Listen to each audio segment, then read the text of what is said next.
Ghana school feeding program is very loud and very, very encouraging. My happiest day was the day I heard my school was put on the Ghana school feeding program. When I broke this news to my teachers and my people, everybody was excited. We didn't know we had a local association that could give us the best rice, the local rice. The government is advocating that we should eat our own local rice. Fortunately for us, we have been linked with a Single Mothers Association, that's SMA. They provide the rice that our caterer is cooking.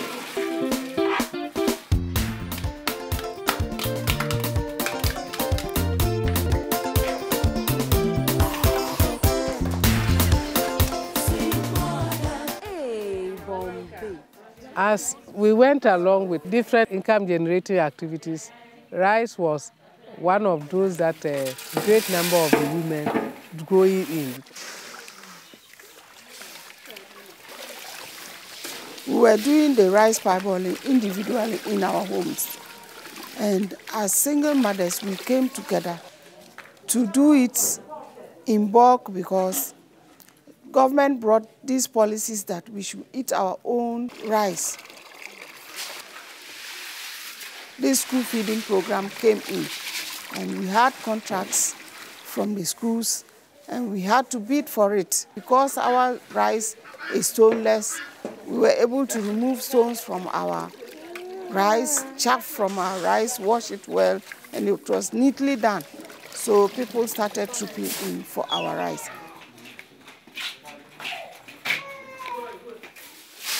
We got to know about the improved rice parboiling through Ministry of Agric and the Food Research Institute. We were also trained by the extension officers as to how parboil the rice in a new technical way to get out the stones and all the chaff.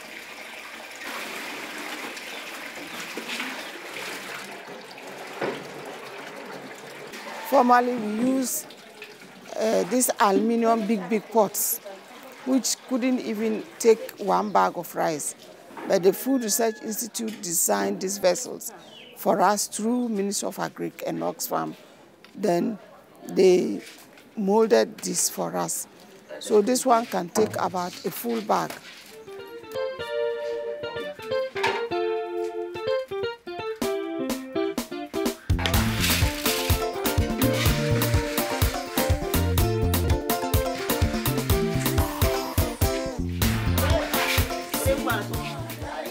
So it helps us a lot to do more a day.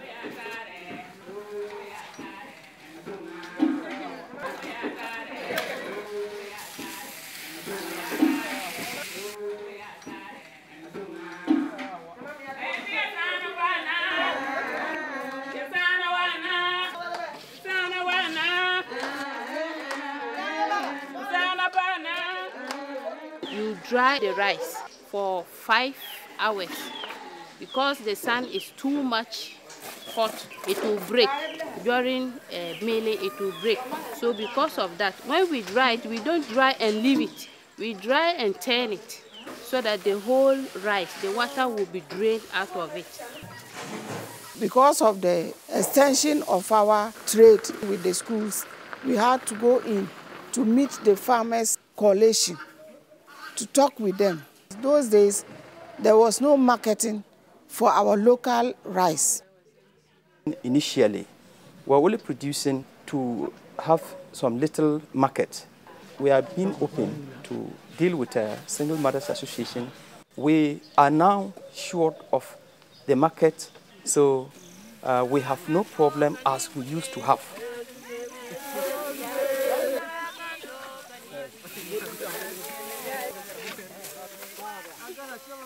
To be able to increase production, we're being trained by Trade Aid and then Minister of Agric. As part of developing them as groups, the emphasis has been not to increase land size, but also the use of the right agronomic practices, application of inputs at the right time, which is very key if we really need to make the maximum yields that we require as farmers.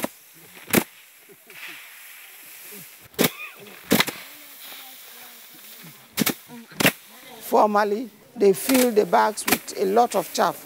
When we bring it and we parboil, we don't get enough. But when we started with the collation, we became part of them. So they decided to do what we want. We have discussed this thing in a group, and we have agreed that freezing these days should be done on tarpaulins, so that in order not to get stones into it. Okay. We also make sure that the winnowing should be done maybe on 2 or 3 times, so that we'll be able to remove all the chaffs from it.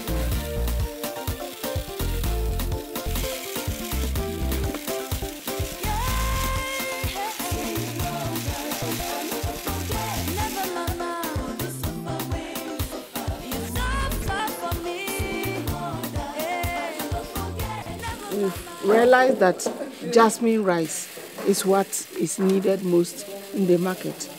The schools, even individuals outside the schools.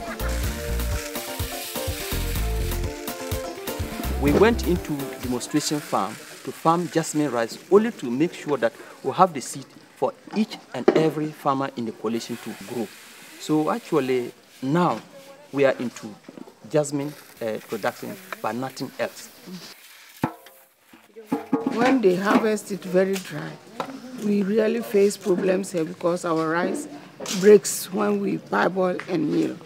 So if you are able to rectify the moisture content of it, and it's able to be harvested normally, then it will also help us produce good whole grain rice. Okay. As a body, I can assure you that we are working tirelessly to make sure that everything will be improved for the benefit of all of us.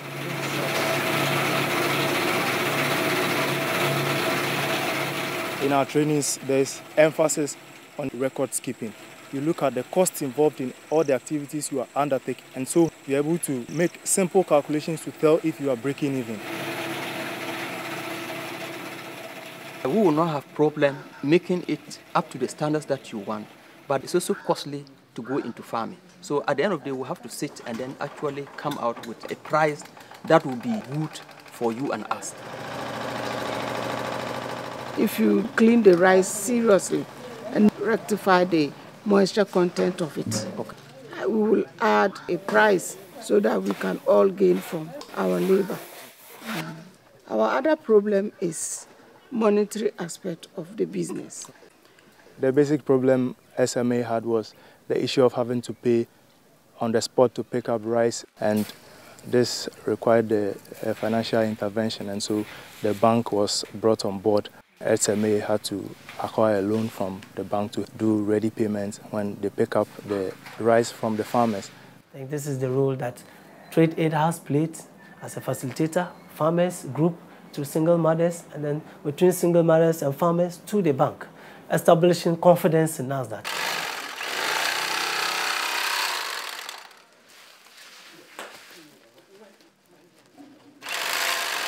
you agree, instead of us to be going to the bank, after the schools have paid us, we pay you. We are looking at increasing the promotion of local rice such that we have individuals consuming more of the locally produced rice, and also looking at alternatives such as private canteens and also the military that will pay ready cash to help solve the issue of accumulating interest rates on the loans that are taken from the banks. Where can I get this quality stoneless local rice, Brother Bombay? It is produced by the Single Mothers Association with modern technology, and you can get to buy at the office in Zuarungu, at the Ministry of Food and Agriculture offices, and in town at their Single Mothers shop along the Apex Bank Trans-Link Road, opposite the Bolga Town Council, and at Doporitindongo behind the Agric Development Bank, or call 024 780 74